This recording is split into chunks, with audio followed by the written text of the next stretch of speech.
जय श्री राम। आइए आगे सुनते हैं श्रीमद् भागवत महापुराण में।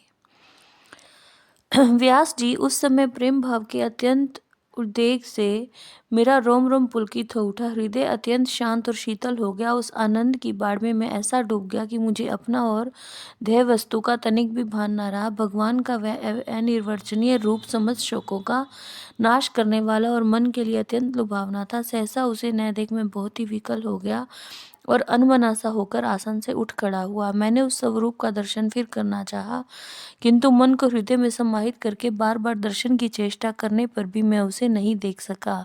मैं अतृप्त होकर आतुर हो उठा। इस प्रकार निर्जन वन में मुझे प्रयत्न करते देख स्वयं भगवान ने, जो वाणी के विषय नहीं है, बड़ी गंभीर और मधुर वाणी से मेरे शोक को शांत करते हुए कहा, खेद है कि इस जन्म में तुम मेरा दर्शन नहीं कर सकोगे। जिसकी वासनाएं पूर्णतः शांत नहीं हो गई हैं, उन योगियों को मेरा दर्शन अत्यंत दुर्लभ है। निष्पाप बालक, तुम्हारे हृदय में मुझे प्राप्त करने की लालसा जागृत करने के लिए ही मैंने तुम्हें अपने रूप की एक झलक दिखाई है। मुझे प्राप्त करने की आकांक्षा से युक्त साधक धीरे धीरे हृदय की संपूर्ण वासनाओं का भली भांति त्याग कर देता है। अल्पकालीन संत सेवा से ही तुम्हारी चित्तवृत्ति मुझ में स्थिर हो गई है। अब तुम इस प्राकृत मलिन शरीर को छोड़कर मेरे पार्षद हो जाओगे। मुझे प्राप्त करने का तुम्हारा यह दृढ़ निश्चय कभी किसी प्रकार नहीं टूटेगा। समस्त सृष्टि का प्रलय हो जाने पर भी मेरी कृपा से तुम्हें मेरी स्मृति बनी रहेगी। आकाश के समान अव्यक्त सर्वशक्तिमान महान परमात्मा इतना कहकर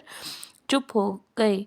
उनकी इस कृपा का अनुभव करके मैंने उन श्रेष्ठों से भी श्रेष्ठतर भगवान को सिर झुकाकर प्रणाम किया। तभी से मैं लज्जा संकोच छोड़कर भगवान के अत्यंत रहस्यमय और मंगलमय मधुर नामों और लीलाओं का कीर्तन और स्मरण करने लगा। सप्रिया और मद मत्सर मेरे हृदय से पहले ही निर्वृत्त हो चुके थे। अब मैं आनंद से काल की प्रतीक्षा करता हुआ पृथ्वी पर विचरने लगा। व्यास जी, इस प्रकार भगवान की कृपा से मेरा हृदय शुद्ध हो गया, आसक्ति मिट गई और मैं श्री कृष्ण परायण हो गया। कुछ समय बाद जैसे एकाएक बिजली कौंध जाती है, वैसे ही अपने समय पर मेरी मृत्यु आ गई।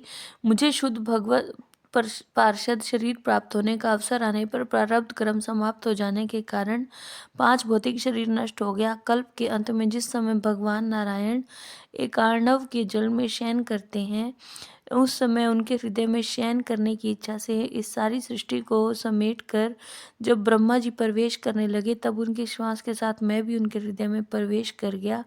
1 सहस्त्र चतुर्युगी बीत जाने पर जब ब्रह्मा जगे और उन्होंने सृष्टि करने की इच्छा की, तब उनकी इंद्रियों से मरीचि आदि ऋषियों के साथ मैं भी प्रकट हो गया।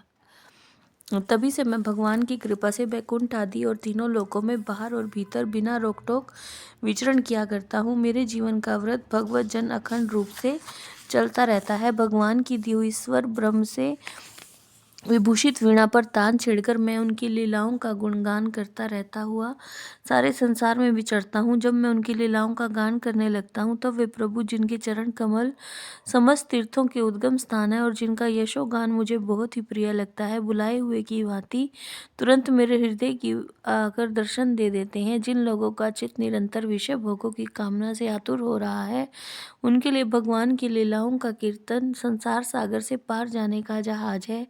यही मेरा अपना अनुभव है। काम और लोभ की चोट से बार बार घायल हुआ हृदय श्री कृष्ण सेवा से जैसे प्रत्यक्ष शांति का अनुभव करता है, यम नियम आदि योग मार्गों में वैसी शांति नहीं मिल सकती। व्यास जी, आप निष्पाप हैं।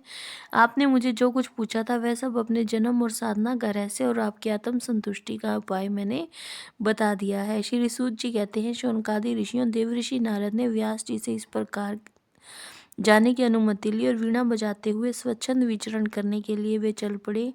आहा, ये देव ऋषि नारद धन्य है, क्योंकि ये शारंग पाणी भगवान की कीर्ति को अपनी वीणा पर गा गा कर स्वयं तो आनंद मगन होते ही हैं, साथ ही साथ इस त्रितापत जगत को भी आनंदित करते रहते हैं। इति श्रीमद्भागवते महापुराणे परमहंस्या संहिताया प्रथम स्कंदे व्यास नारद संवादे षष्ठो अध्याये। जय श्री राम।